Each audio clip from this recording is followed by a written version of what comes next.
نحمده ونصلي على رسوله الكريم أما بعد أعوذ بالله من الشيطان الرجيم بسم الله الرحمن الرحيم وجاهدوا في الله حق جهاده صدق الله المولان العظيم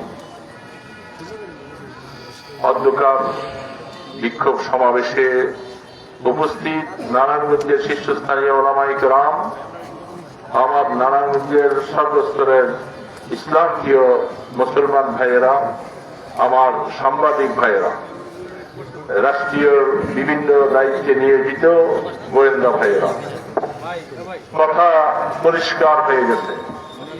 আমাদের এখানে যা লোক দেখছেন এগুলি তো মনে হয় একেবারে সামান্য কয়েকজন লোক। আমরা হঠাৎ করেই সিদ্ধান্ত নিয়েছি তারা মসজিদে জেরার বানাবে, হক মসজিদের বিপরীত তারা আরেকটা মসজিদ বানাবে, এটি মসজিদে জেরার, যেটাকে কোরআন বলছে।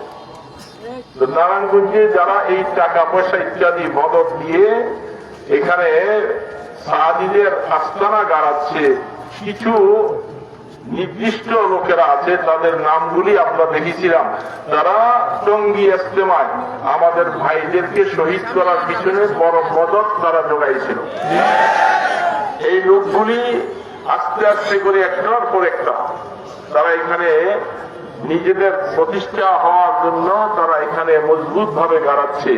এই সমস্ত যারা তাদেরকে মদত যোগাচ্ছে, আমরা এই আজকের সমাবেশ থেকে সবাইকে জানিয়ে দিতে চাই, এই ধরনের পরিকল্পনা থেকে পিছিয়ে সরে আছেন। তারা হলে আপনাদের অস্তিত্ব থাকবে না, মনে রাখবেন। নারায়ণগঞ্জের এসপি সাহেব নতুন আসছেন, ডিসি সাহেব নারায়ণগঞ্জের ম্যান্ডেট আপনাকে বুঝতে হবে। নারায়ণগঞ্জের তৌহিদি জনতা কোনদিন বাতিলকে সাথ দেয় নাই এবং দিবে না। আমরা সকলে মিলে একসাথে এই কথা বলতে চাই, নারায়ণগঞ্জের লক্ষ লক্ষ তৌহিদি জনতা একত্রিত হয়ে যেমন শাপলা চত্বরের দিকে এগিয়েছিল, আবার এখানে যদি তারা মসজিদ নামে এখানে তাদের এই আস্তানা গাড়ায়, এটাকে মাটি সহ উৎখাত করে শীতলক্ষায় ফেলে দেওয়া হবে।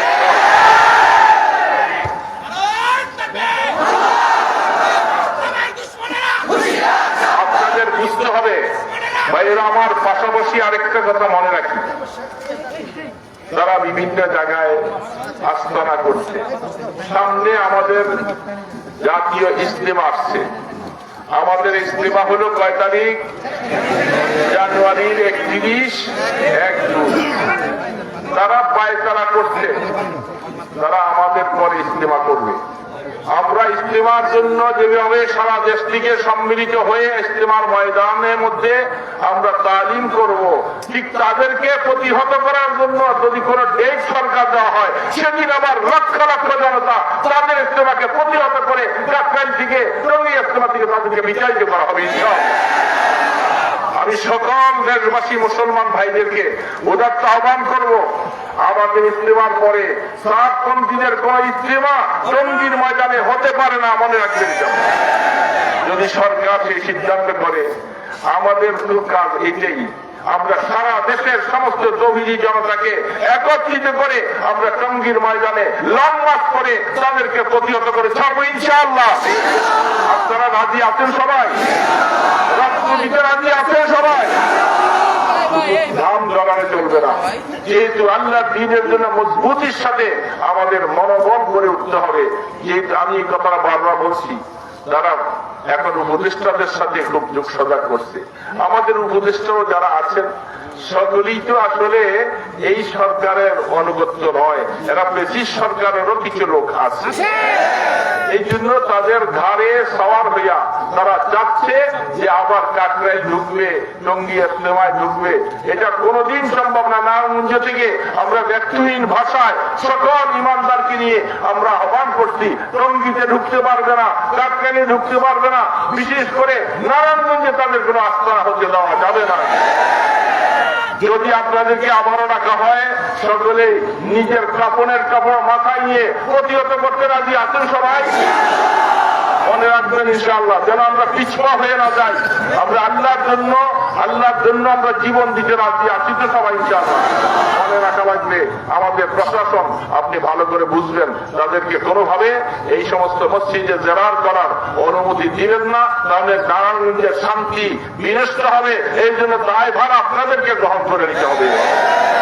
যে প্রস্তাব আসছে আমরা প্রয়োজন হবে সেই জায়গা খরিদ করে এটা আমরা মাদ্রাসার জন্য লাভ করবো। আমরা সকলে রাজি আছেন ইনশাআল্লাহ। বিশেষ করে হাজীগঞ্জবাসী আমরা দূরে থাকি, আপনাদের কাছে উদাত্ত আহ্বান, আপনারা এটার প্রতি প্রত্যেকটা ঘন্টা সেকেন্ডে খবরগিরি করবেন এই গ্রামে কোনো কিছু হচ্ছে কিনা বলে আমাদেরকে খবর দিবেন। নারায়ণগঞ্জবাসীকে একত্রিত করে বললাম তো তার মাটি সহ শীতলক্ষায় ফেলে দেওয়া হবে ইনশাআল্লাহ।